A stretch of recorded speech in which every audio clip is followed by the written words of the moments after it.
नरसिंह मेहता को राग भी दिया और वह राग सिखाया भी ठाकुर जी ने। यह भी समझने वाली बात। नरसिंह मेहता छोटे से, उनको कहां संगीत आता है? राग दिया भी ठाकुर जी ने, तो फिर नरसिंह मेहता बोले नाथ ये गाना कैसे है? तो फिर ठाकुर जी ने गा के सिखाया भी, ऐसे गाना है। और अब नरसिंह मेहता लिए करताल, हाथों में करताल है, पैरों में प्रिया जी ने नूपुर पहना दिए हैं, श्री किशोरी जी ने नूपुर पहना दिए हैं। और अब नरसिंह मेहता बस वही करताल बजाते हैं, नूपुर बजाते हुए पुनः जूनागढ़ चले गए। ठाकुर जी ने आज्ञा करके भेजा है कि तुमको अभी भक्ति का प्रचार करना है, इसलिए तुम अभी यहां नुकुंज में नहीं रुको, जाओ वापस। और नरसिंह मेहता वापस जूनागढ़ आ गए। ठाकुर जी का दर्शन हो, लौट करके आए नरसिंह मेहता। अब तो जित देखूं उतित श्याममयी, जहां देखते हैं वहीं ठाकुर जी दिखाई देते हैं उनको। कहां जाएं? तो घर गए अपने बड़े भैया के पास, भाभी के पास। जैसे ही पहुंचे, नरसिंह मेहता के वैसे ही चिड़े हुए थे भैया भाभी दोनों। और अब ये पैरों में नूपुर देख करके, हाथ में करताल देख करके, और इनकी वेशभूषा जो भक्तों की सी बनी हुई थी उसको देख करके तो भाभी और भैया दोनों और गुस्सा हो गए। अरे हमने तो सोचा था कि तू मर गया होगा, तो लौट के आ गया फिर से। और ये क्या पहन के, ये घुंघरू पहन करके कहां घूम रहा है, और ये क्या हाथ में ले रखा है? नरसिंह मेहता ने दंडवत प्रणाम किया दोनों भैया भाभी को। ये ठाकुर जी को पुकारवे को यंत्र है, ये करताल है और ये नूपुर है। जब करताल बजाते बजाते, कीर्तन करते करते नृत्य करते हैं, तब नूपुर की ध्वनि बजती है। इससे प्रिया प्रियतम प्रसन्न होते हैं, इसलिए मैं इनको पहन के आया हूं। भैया जोर से उपहास करने लगे, अरे राम राम राम, ये क्या कर रहा है? चल चल, तुझे राजा के पास ले चलता हूं, राजा से कहूंगा वो तुझे थोड़ी नौकरी दे देंगे, 2-4-5 रुपया महीना कमा लेगा, तेरा भी जीवन कट जाएगा। ये सब उतार दे, क्या पहन के घूमता है? नरसिंह मेहता बोले भैया ये तो नहीं उतारूंगा मैं, क्योंकि जिन्होंने पहनाया है वो बहुत विशेष है। कौन माने नरसिंह मेहता की बात? भाभी चिल्लाने लगी, बोले मैं ऐसे नहीं रहने दूंगी इसको घर में। पहले ही इसके कारण हमारा पूरा अपयश होता रहा है पूरे नगर में, और अब इसको ये घुंघरू पहन के घूमेगा, करताल बजाता घूमेगा, सब इसको क्या क्या बोलेंगे और इसकी वजह से हम लोगों को कलंकित करेंगे। आप पहले ही सुन लीजिए, इसको बाहर कर दीजिए, या तो ये रहेगा या मैं रहूंगी। नरसिंह मेहता बहुत चिंता में आ गए। भाभी मां, मैं कोई भार बन के नहीं, ये तो भगवत प्राप्ति के लिए हम सब जीवन में आए हैं, हम सब ने जन्म लिया है, उसी भाव की पूर्ति करना हूं मैं। नरसिंह मेहता जी ने मन में विचार किया कि अकेले मेरा उपहास होता तो मैं सह लेता, लेकिन यहां पर करताल का, नूपुर का, संकीर्तन का, भक्त भेष का अपराध हो रहा है, ये मैं नहीं सह पाऊंगा। और नरसिंह मेहता ने अपने भैया भाभी को प्रणाम किया, बोले मैं घर छोड़ के जा रहा हूं। तो बोले तू जा रहा है इसमें तेरी भलाई होगी। नहीं नहीं नहीं, हम निकाल रहे हैं, हम तुझे घर से निकाल रहे हैं। सोचिए, बोले अगर ये कह के जाएगा कि मैं जा रहा हूं तो नगर के लोग कहेंगे कि उसने घर छोड़ा, इसमें इसकी भलाई मानी जाएगी। ऐसा करो कि हम तुझे निकाल रहे हैं। और नगर के लोगों को पता चले तो हल्ला करते हुए नरसिंह मेहता को घर से निकाल दिया। सब लोगों ने समझ लिया कि नरसिंह को घर से निकाल दिया है। नरसिंह मेहता जी बोले भैया मेरे तो ठाकुर जी हैं, अब वही मेरा जीवन चलाने वाले हैं, वही मेरी रक्षा करने वाले हैं, देखेंगे क्या होता है। गांव के बाहर एक धर्मशाला थी, उस धर्मशाला में जाके नरसिंह मेहता रहने लगे। वहीं बैठ करके अपना भजन करते थे। तभी पास के एक गांव में एक ब्राह्मण रहते थे, उनकी बेटी का नाम था मणिक गौरी। तो मणिक गौरी ने अपने पिता से कहा था कि मैं ऐसे वैसे किसी से ब्याह नहीं करूंगी, मैं ऐसे से ब्याह करूंगी जिससे ब्याह करके मेरे भजन में वृद्धि हो, मुझे भगवत मिलन में और सहायता हो। मुझे धनवान नहीं चाहिए, मुझे रूपवान नहीं चाहिए, मुझे साधक भक्त व्यक्ति चाहिए जिससे मैं ब्याह करूं। पिताजी बोले ऐसा लड़का कहां मिलेगा, जगह जगह ढूंढते रहे, कहीं नहीं मिला। तो उन पिता ने ठाकुर जी की आराधना की, ध्यान से सुनिएगा, खूब आराधना की और कहा कि मेरी पुत्री जैसा वर चाहती है वैसा वर इस संसार में मिलेगा। एक दिन ठाकुर जी पहुंच गए स्वप्न में और उनसे जाकर के बोले पास का एक स्थान है जूनागढ़, बोले हाँ, वहां धर्मशाला में एक रहता है, नागर वंशीय ब्राह्मण है, उसका नाम है नरसिंह मेहता, तुम्हारी बेटी का उससे ब्याह कर दो। ठाकुर जी ने आज्ञा करके ब्राह्मण देवता को कहा कि अपनी बेटी का विवाह तुम वहां कर दो नरसिंह मेहता से, जाओ। यहां पर उन ब्राह्मण देवता ने अपनी बेटी मणिक गौरी का ब्याह नरसिंह मेहता से किया। नरसिंह मेहता जी ने भी ब्याह कर लिया, गृहस्थाश्रम में प्रवेश किया। आपकी पहली बेटी हुई जिसका नाम था कुमरी बाई। क्या नाम था? कुमरी बाई। ब्याह के 2 साल बाद प्रथम पुत्री हुई कुमरी बाई, जिसको आप नन्ही नन्ही कह के बुलाते थे। क्या बोलते थे? नन्ही। जैसे बालक, पिता अपने बालक को प्यार से बुलाता, तो ऐसे ये नन्ही नन्ही बोलते थे। उसी से उनका फिर कालांतर में नाम नानी हो गया और सब उनको नानी बाई बोलने लगे।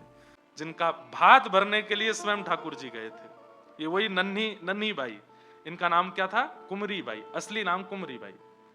नरसिंह मेहता जी के फिर दूसरे एक पुत्र हुए, उनका नाम था श्यामल दास। इनकी बारात में भी ठाकुर जी गए थे। कितना सुंदर प्रसंग है, अभी सोच के ही मुझे गूज़बम्स हो रहे हैं। इनकी बारात भी ठाकुर जी लेके गए थे। सब कुछ नरसिंह मेहता के जीवन में अपना कुछ है ही नहीं, सब ठाकुर जी कर रहे हैं। और तीसरी इनकी एक पुत्री हुई, उनका नाम था रत्नाबाई। ये 3 संतान हुई नरसिंह मेहता की। धर्मशाला में रहते थे छोटे छोटे बच्चे। तो एक दिन पत्नी ने कहा, हम भक्ति करते हैं, भजन करते हैं, ठाकुर जी की सेवा करते हैं, आप प्रवचन करते हो। अपनी पत्नी बच्चों को प्रवचन सुनाते थे नरसिंह मेहता, और फिर कीर्तन करते थे। बोले सब अच्छा है, पर ये धर्मशाला में बच्चे रहते हैं, मैं रहती हूँ, कोई भी आ जाता है, कोई भी, तो इससे थोड़ा मुझे लगता है कि कैसे करें, कहीं हम घर नहीं बना सकते। नरसिंह मेहता बोले, देखो देवी, हम अपने लिए घर बनाएं ये हमारा स्वभाव नहीं, ठाकुर जी के लिए घर बनेगा, और ठाकुर जी कृपा करेंगे तो ठाकुर जी के लिए घर बनेगा। अब जब तक ठाकुर जी को धर्मशाला में बढ़िया लग रहा है तब तक रहेंगे, जब ठाकुर जी की इच्छा होगी तो घर में भी जाएंगे। मतलब इतनी सी भी अपनी इच्छा नहीं है, ठाकुर जी की इच्छा। तभी एक सेठ उस धर्मशाला में आए, नरसिंह मेहता जी से मिले, उनका प्रवचन सुना। प्रवचन सुन के बड़े प्रसन्न हुए, दक्षिणा प्रदान की। नरसिंह मेहता जी की पत्नी ने भोजन बना करके उनको पवाया। वो सेठ जी बोले, मैं बहुत प्रसन्न हूं नरसिंह जी, आप यदि आज्ञा करें तो मैं आपको जूनागढ़ में जगह खरीद के घर बनवा के दे दूं। पत्नी की तो आंख खुल गई, बोले कि बोल दो, ठाकुर जी ने भेजा है। नरसिंह मेहता बोले, देखो हमको तो घर नहीं चाहिए, हमको तो कहीं नहीं रहना है,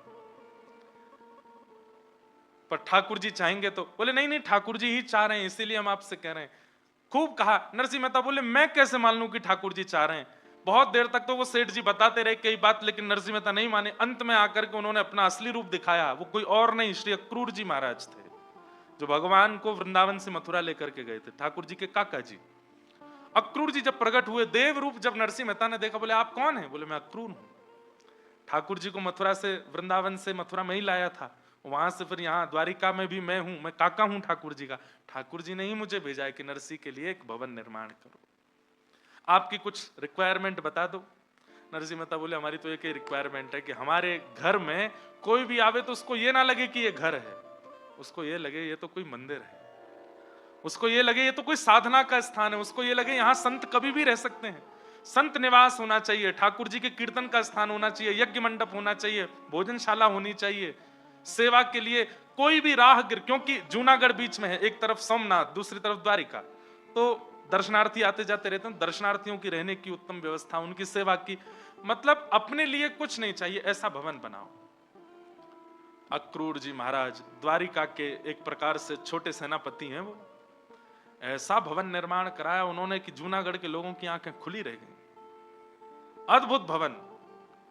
लेकिन नरसिंह मेहता वहां जैसे ही पहुंचे, जाकर के प्रणाम किया, ठाकुर जी को विराजमान किया, पत्नी बच्चों के साथ प्रवेश किए, रात भर सोए नहीं। पत्नी बोली, क्या हुआ?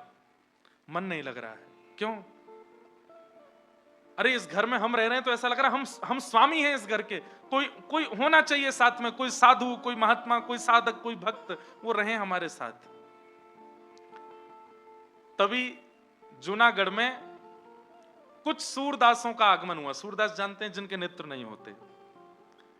ऐसे 16-17 सूरदास आए, ध्यान से सुनिएगा, जो एक दूसरे का कंधा पकड़ के चलते थे, दिखाई नहीं देता था, आगे वाला छड़ी पकड़ के चलता, बाकी सब उसके एक दूसरे के कंधे पकड़ लेते। और इनका काम क्या था सूरदासों का?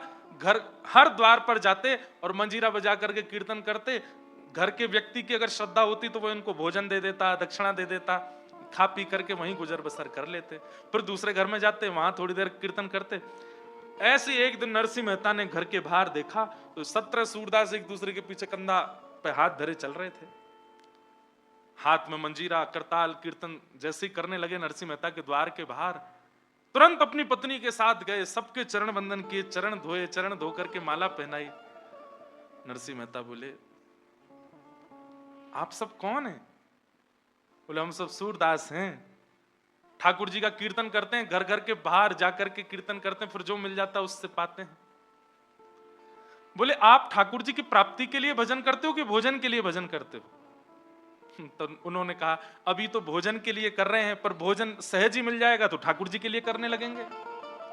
नरसिंह मेहता बोले, तो आप सही जगह आए हो, आज से ये भवन आपका है और आप यहीं रहेंगे, हमारे साथ है। सबकी उम्र पूछी, सुनिएगा ध्यान से, क्यों उम्र पूछी?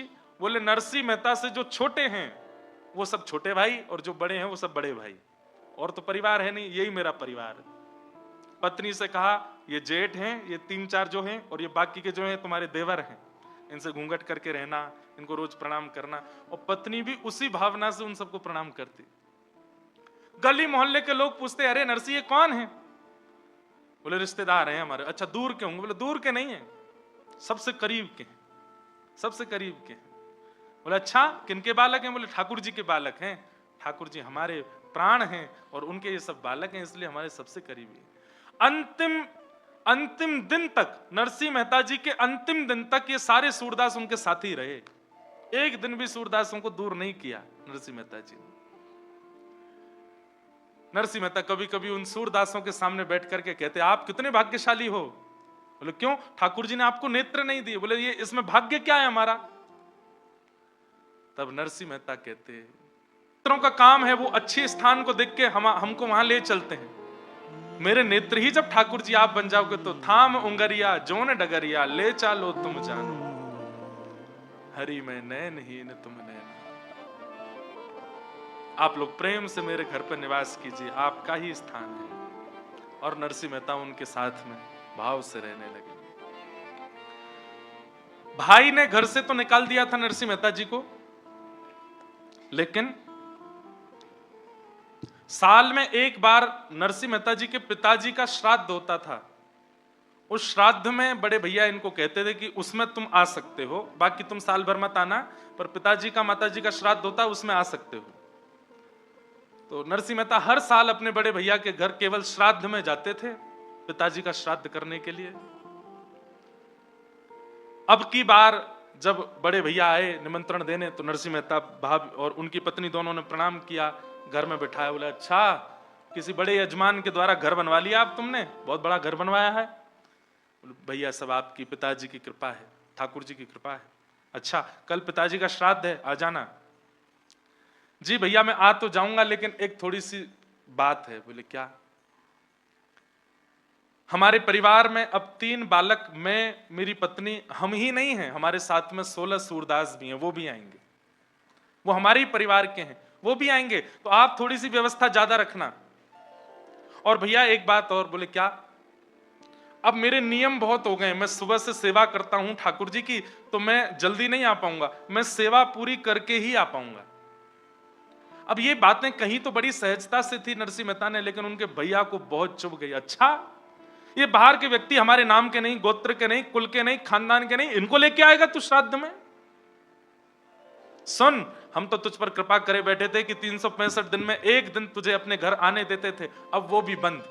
आज से तेरा मेरा रिश्ता सब खत्म, बिल्कुल आने की जरूरत नहीं है। इन लोगों को लेकर के आएगा तो बिल्कुल आने की आवश्यकता नहीं है, आना चाहे तो अकेले आ जाना। नरसिंह मेहता जी ने अपना संबंध तुड़वाना स्वीकार कर लिया, लेकिन उन 17 सूरदासों को नहीं त्यागूंगा। वो भजन करते हैं। नरसिंह मेहता जी के जब भैया चले गए संबंध तोड़ के, तो सब लोगों ने कहा, अब नरसिंह, पिताजी का श्राद्ध तो श्राद्ध है, बड़े भैया ने तो घर से निकाल दिया, अब तुमको अलग से करना पड़ेगा। नरसिंह मेहता जी बोले, करेंगे, व्यवस्था है। बोले, व्यवस्था तो नहीं है। बोले चलो कुछ ना कुछ व्यवस्था बनेगी। तो नरसिंह मेहता जी बोले एक मेरे सेठ जी हैं, मेरे यजमान हैं, उनको मेरा कीर्तन भजन बहुत अच्छा लगता है, मैं उनसे कुछ कर्जा ले लूंगा, उससे अपने पिताजी का श्राद्ध करूंगा, मैं व्यवस्था कर लूंगा। उससे पहले ब्राह्मणों को निमंत्रण दे आता हूं, और देवी तुम रसोई घर तैयार रखना, सेठ जी से कर्जा लेकर के आऊंगा, सामग्री ले लेंगे और फिर पिताजी का श्राद्ध हम लोग यहीं कर लेंगे। यहां पर बंधुओं, जब व्यक्ति विपरीत होते हैं ना, तो वो सब लोग ईर्ष्या में आ जाते हैं। नरसिंह मेहता जी का घर बन गया, नरसिंह मेहता जी को इतने लोग सुनने लगे, इन सब से जूनागढ़ के ब्राह्मण वंशीय लोग सब चिढ़ने लगे थे नरसिंह मेहता जी से। सब लोग ध्यान से इधर देखो, कथा सुनो, बहुत सुंदर प्रसंग है।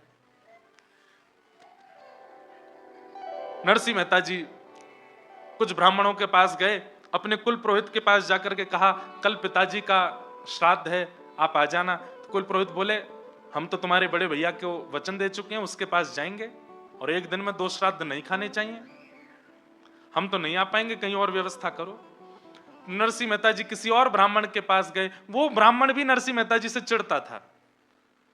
तो उसने कहा नरसिंह जी दाम वाम है कि नहीं है, करवा पाओगे श्राद्ध? बोले कि करेंगे सब, आप बस आ जाइएगा। बोले ब्राह्मण भोजन के लिए कुछ व्यवस्था? बोले कि हाँ 4-5 ब्राह्मणों को तो भोजन पवा देंगे, आप आज्ञा कर दीजिए किनको निमंत्रण देना। बोले तुम क्या जाओगे निमंत्रण, मैं ही बुला लाऊंगा अपने साथ, तुम जाके बस व्यवस्था करो। नरसिंह जी बोले बड़ी कृपा, आप 5 ब्राह्मणों को लेके आ जाइएगा कल। ठीक है, नरसिंह जी जैसी गए, उस व्यक्ति ने सोचा 5 ब्राह्मण, पूरे जूनागढ़ को निमंत्रण दूंगा कल मैं, कल तेरे यहां भीड़ होगी, तमाशा होगा और हम देखेंगे। इतने ब्राह्मण आ जाएंगे और जब नहीं पवा पाएगा नरसिंह मेहता तो फिर गालियां पड़ेंगी, तब आएगा आनंद। उस ब्राह्मण ने पूरे जूनागढ़ के ब्राह्मणों को निमंत्रण दे दिया। अरे नरसिंह मेहता ने बुलाया है, अरे हाँ हाँ बड़ा घर बन गया अब तो भैया, अब तो जरूर वो भोजन बढ़िया ही पवाएगा, कुछ कल चलते हैं उसके यहाँ प्रसाद पाने के लिए। यहां नरसिंह मेहता जी ने पत्नी से कहा देवी अब तुम तैयारी रखना, मैं ब्राह्मण देवता को बोले 5 ब्राह्मण कल आएंगे, एक पुरोहित जी आएंगे और मैं सेठ जी के पास जा रहा हूं, उनसे थोड़ी व्यवस्था उधार ले आता हूं। 17 सूरदासों से भी कह गए आप भी ध्यान रखिएगा अपना। बोले हाँ ठीक है। नरसिंह मेहता जी उस सेठ जी के पास गए, सेठ जी से कहा ऐसे ऐसे पिताजी का श्राद्ध है, कुछ दे दीजिए आप, मैं आपको चुका दूंगा। सेठ जी बोले अगर मैं कोई दूसरा ऑफर दूं तो? क्या ऑफर? बोले आपको चुकाना नहीं पड़ेगा, जितना चाहोगे मैं दे दूंगा, पर आपको चुकाना नहीं है, कुछ और करना पड़ेगा। नरसिंह मेहता बोले क्या करना है? बोले मुझे कीर्तन सुना दीजिए, बैठ करके थोड़ा कीर्तन सुना दीजिए और मैं जितने चाहूं उतने कीर्तन मुझे सुना दीजिए, मैं आपको जितना कहोगे उतना कर्जा दे दूंगा, उधार दे दूंगा आपको। नरसिंह मेहता बोले मैं कीर्तन तो सुना दूंगा लेकिन समय का आप ध्यान रखना, क्योंकि मैं तो डूब जाता हूं कीर्तन में, और मैं कहीं कीर्तन में डूब गया और वहां ब्राह्मण आ गए और मैं नहीं पहुंचा, सामग्री नहीं बनी तो फिर लेने के देने पड़ जाएंगे। सेठ जी बोले आप चिंता नहीं करो, आप आंख बंद करके कीर्तन करो, मैं आंख खोल के सुनूंगा। नरसिंह मेहता जी ने अपना करताल लिया हाथ में, बोले सेठ जी ध्यान रखिएगा मैं डूब जाऊंगा, मुझे उठा दीजिएगा। बोले आप तो बस सुनाना प्रारंभ करो, और गाने लगे नरसिंह मेहता। ऐसा कीर्तन किया नरसिंह मेहता ने, 18 घंटे निकल गए कीर्तन करते करते। सेठ जी जो बोले थे कि मैं आपको उठा दूंगा, वो खुद नाचने लगे, खुद मंत्रमुग्ध होकर के नृत्य करने लगे। लेकिन जैसे ही नरसिंह का कीर्तन ठाकुर जी के कान में पड़ा, द्वारिका में बैठे ठाकुर जी छटपटाने लगे। रुक्मणी जी बोली क्या हुआ? बोले अरे वहां पर पूरा जूनागढ़ नरसिंह के घर आज प्रसाद पाने के लिए आ रहा है, नरसिंह मेहता के पिता का आज श्राद्ध होना और ये यहां बैठ के कीर्तन गा रहा है, क्या करूं?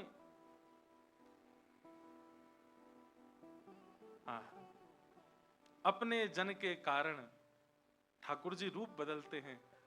कभी ठाकुर जी कोई बन के आते हैं, कभी कोई बन के आते हैं, कभी कोई बन के आते हैं, पर इस कलिकाल में एकमात्र ऐसे नरसिंह मेहता हैं या फिर श्री जयदेव महाप्रभु हैं जिन 2 लोगों का रूप ठाकुर जी ने धारण किया, और आज नरसिंह मेहता बनकर के स्वयं ठाकुर जी उनके घर पहुंच गए।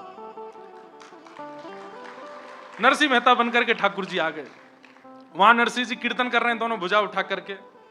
नरसिंह मेहता जैसे ही आए तो ठाकुर जी आए हैं, नरसिंह मेहता नहीं है। पत्नी ने कहा इतना विलंब कर दिया। अरे देवी अब क्या बताऊं मैं, सेठ जी तो बड़े कंजूस हैं, दे ही नहीं रहे थे, बड़ी मुश्किल से दिया है। अच्छा व्यवस्था हो गई? बोला हाँ सब व्यवस्था है, तुम तो बनाओ। उन 17 सूरदासों को भी ठाकुर जी ने जाकर के एक एक काम दे दिया, तुम धनिया काटो, तुम मिर्च काटो, तुम ये काटो। बोले कि हमारे आंख तो है नहीं। ठाकुर जी ने ऐसी मोहिनी घुमाई, बोले और कुछ नहीं दिखेगा, सब्जी जरूर दिखेगी, काटो बनाओ। सब लगे हैं सामग्री तैयार करने में। ठाकुर जी आटा गूंद रहे हैं, पत्नी यहाँ पर चढ़ा करके बढ़िया कर रही है तैयारी, सामग्री सिद्ध हो रही है। पत्नी बोली इतनी सामग्री क्यों बनवा रहे हैं, 5 ब्राह्मण आने वाले हैं। अब बोले देवी सेठ जी ने ज्यादा पैसा दे दिया है, तो मैं तो रखता नहीं हूं, तुम मेरा स्वभाव जानती हो, तो जितना दिया है उतने की सामग्री बना देते हैं, जितने ब्राह्मण पा जाएंगे अच्छा, बाकियों को बंटवा देंगे। क्योंकि ठाकुर जी तो जानते थे 4000 आने वाले हैं। सुबह का समय हुआ, सामग्री बनकर के सिद्ध बिल्कुल तैयार हो गई। ठाकुर जी सिर पर स्वापा बांध के, नरसिंह मेहता तो नहीं है, ठाकुर जी हैं। सब ब्राह्मण आए, अरे नरसिंह कहां हो? ठाकुर जी निकल के बाहर आए, आकर के पत्नी सहित सब ब्राह्मणों को दंडवत प्रणाम किया। नजर उठा के देखी तो जहां तक दृष्टि जा रही है ब्राह्मण ही ब्राह्मण। देवी बोली आपने तो कहा था 5 आने वाले। बोले मुझे पता था इतने आएंगे, वो तो बढ़िया हुआ, सेठ जी ने जितने पैसे दिए सबकी सामग्री बनी। देवी देखो सबको प्रसादी पवानी है, अब तुम जल्दी तैयारी करो, मैं पिताजी का श्राद्ध कर दूं। बंधुओं, नरसिंह मेहता का सौभाग्य है कि उनके घर ठाकुर जी आए, पर मुझे लगता है कि उनके पिता का कितना सौभाग्य है कि प्राण निकलने के बाद ठाकुर जी आज उनका तर्पण कर रहे हैं, आज ठाकुर जी उनका श्राद्ध कर रहे हैं। आज वैकुंठ में बैठे नरसिंह मेहता के पिता भी नृत्य कर रहे हैं कि अरे वाह रे नरसिंह, तेरे भक्ति के कारण आज मेरा श्राद्ध। कहते हैं पुत्र के द्वारा श्राद्ध होने से पितृ मुक्त हो जाते हैं, पिता प्रसन्न होता है, दादा प्रसन्न होते हैं। ठाकुर जी श्राद्ध कर रहे हैं।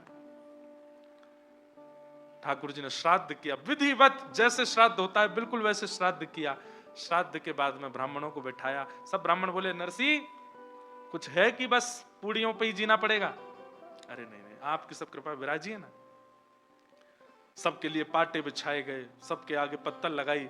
ठाकुर जी ने कमर पर फेंटा बांधा, लिए पत्नी के साथ परोसने लगे। 17 सूरदास बैठे थे। ठाकुर जी तुम क्या कर रहे हो? हम कैसे परोसेंगे? बोले तुमको केवल परोसने वाली पत्तल दिखेगी और कुछ नहीं दिखेगा, चलो। सबको प्रसाद, एक नहीं 2-2 4-4 सब्जियां बनी है, 2-2 3-3 प्रकार की पूड़ियां बनी है, अमरस बना है, रायता बना है, और सब इतना स्वादिष्ट क्यों? ठाकुर जी अपने हाथ से लेकर के आए। जिनके हस्त कमलों में अमृत साक्षात विद्यमान है, ऐसे ठाकुर जी अपने हाथ से परोस रहे हैं। आज ऐसा प्रसाद बना है कि सब ब्राह्मण सिर हिला रहे हैं, वारे नरसिंह वारे नरसिंह। जो सब चिढ़ के मारे आए थे, सब प्रसाद पाकर के मुरीद हो गए नरसिंह मेहता जी के। सब अपने दोनों भुजा उठा के आशीर्वाद देने लगे। बोले अरे नरसिंह तेने तो इतना तृप्त कर दिया है भैया, ठाकुर जी तेरे खूब भलो करें, तू खूब ऐसी आनंद करे। 2-4 चिड़े हुए तब भी बैठे थे। बोले अरे अभी क्या, अभी तो भोजन पाया, अभी दक्षिणा की बारी है, देखते हैं दक्षिणा क्या देगा। पत्नी की भी चिंता हुई, ठाकुर जी को भीतर लेके गई। सुनिए प्रसाद तो पवा दिया, अब दक्षिणा कैसे बांटेंगे? मैं कह रहा था ना सेठ जी ने ज्यादा दे दिया, सेठ जी ने वो भी व्यवस्था दी है। तो क्या व्यवस्था है? तो देखा तो अंदर पोटलियां रखी थी, एक एक पोटली में 12-12 सोने की मोहर। पत्नी बोली मुझे लगता था सेठ जी उदार हैं, पर ये तो बहुत ही ज्यादा उदार हैं। इतने उदार? 4000 पोटली 12 सोने की मोहर, कोई आज भी नहीं कर पाएगा कोई इतना। और नरसिंह मेहता और पत्नी दोनों, आज मुझे तो कभी कभी पत्नी के लिए भी लगता है कितना सौभाग्य है। पति जब कोई अच्छा कार्य करता है पत्नी हाथ लगाती है, वो ठाकुर जी के संग हाथ लगा रही हैं, ठाकुर जी के संग ब्राह्मणों को पूजन कर रही हैं। युगल दोनों एक साथ आशीर्वाद लेते हैं, उसका एक अपना महत्व होता है। आज नरसिंह मेहता की पत्नी के बगल में आशीर्वाद ब्राह्मणों का नरसिंह जी नहीं ठाकुर जी ले रहे हैं। कितना सौभाग्य उनकी पत्नी का। ब्राह्मण सब पोटलियां लेते हैं, बोले इतनी भारी, अरे कंकड़ पत्थर भर दिए क्या नरसिंह? नहीं नहीं नहीं, सब आपकी कृपा है। खोल खोल के देगा तो 12-12 सोने की मोहर। ब्राह्मणों के नेत्रों से आंसू निकल पड़े, सब हृदय से लगावे नरसिंह मेहता को और प्रणाम करते हुए सब लोग वहां से निकल पड़े। नगर में जाके हल्ला मचा दिया महाराज। वो कुल पुरोहित जी जो आए ही नहीं थे, वो बड़े भैया के यहाँ श्राद्ध खा के आए। उस समय श्राद्ध में सबसे बड़ी दक्षिणा मिलती थी 1.5 रुपया। कितना? उनको 1.5 रुपया मिला था बड़े भैया के यहाँ श्राद्ध खाने पर। तो वो 1.5 रुपया लेकर के ऐसे छाती चौड़ा के चल रहे थे। क्यों? बोले सबसे बड़ी दक्षिणा मुझे ही मिलती है श्राद्ध की, 1.5 रुपया, और किसी को नहीं मिलती। उनकी छाती देख करके 4000 ब्राह्मणों ने और फुलाई। बोले क्यों कर रहे हो ऐसे? 1.5 रुपया मिला, आज देखा मेरे यजमान ने कितना दिया? बोले महाराज अब बस बुलवाओ मत हमसे। नहीं नहीं बताओ। बोले 12 सोने की मोहर। अरे झूठ बोलते हो? बोले नहीं हम सत्य बोल रहे हैं, 12 सोने की मोहर, एक को नहीं सबको। 4000 लोग गए थे, सबको 12 सोने की मोहर। घिस घिस करके देख रहे हैं कहीं सोना झूठा तो नहीं है, ये तो नहीं, सब बिल्कुल सत्य निकला। बोले कैसे हो गया? मैं क्यों नहीं गया नरसिंह के यहाँ प्रसाद पाने? यहां नरसिंह मेहता ने सब करा। अब पत्नी से बोले देवी अब चलो मुझे भोजन कराओ। पत्नी ने भोजन की थाली लगाई, थाली लगा करके ठाकुर जी पा रहे हैं।